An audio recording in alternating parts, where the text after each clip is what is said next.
Yeah. আজ আর কারো কাছে কিছু চাই না, শুধু একটু শান্তি, শুধু নিজের সাথে একটু কথা। রাত নামে, ঘুম নামে না, হাজার মানুষের ভিড়ে তবু কেউ পাশে না। ফোনটা চুপ, নোটিফিকেশনও নীরব, বুকের ভেতর জমে থাকে হাজারটা উত্তরহীন প্রশ্ন। মা বাবার মুখটাই আজ সবচেয়ে আপন, বাকি সবাই যেন সময়ের সাথে বদলে যাওয়া মানুষ। যাকে ভাই বলেছি সেও আজ দূরে, যাদের আপন ভেবেছি তারা ব্যস্ত নিজের সুরে। আমি কি খাই, কেমন আছি জানার সময় কারো নেই, তবু প্রতিদিন আয়নার সামনে দাঁড়িয়ে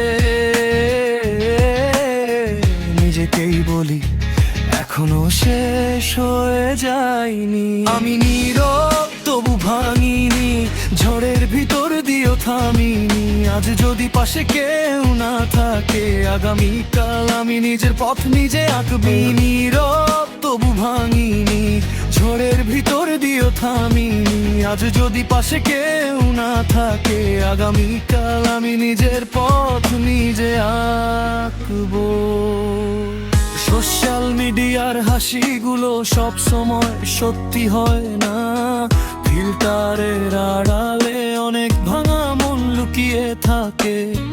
তাই একটু দূরে সরে যাই, নিজেকে নতুন করে খুঁজি। নিঃশব্দ বিকেল, নিঃশব্দ রাত, আর বুক ভরা অজস্র স্বপ্ন। টাকার অভাব, সময়ের অভাব, মানুষের অভাব, সব কিছুর মাঝেও আমি এখনো বেঁচে আছি। যদি কেউ না ডাকে আমি নিজেকেই ডাকবো, যদি কেউ বিশ্বাস না করে আমি নিজের ওপর বিশ্বাস রাখবো। আজকের পথ কঠিন কিন্তু পথ শেষ হয়নি, আমি এখনো হাঁটছি, এটাই আমার জয়। একদিন এই নীরবতারও শেষ হবে, একদিন নতুন সকাল আসবে। আজ আমি একাকার, আমি আরো শক্ত হব। যারা চলে গেছে তাদের জন্য আর থামবো না, আমি পড়ে গেছি কিন্তু আবার দাঁড়াবো। যদি জীবন আমাকে হাজারবার ভাঙে, আমি হাজারবার গড়বো নিজেকে, কারণ আমার গল্প এখনো শেষ হয়নি। It's always me versus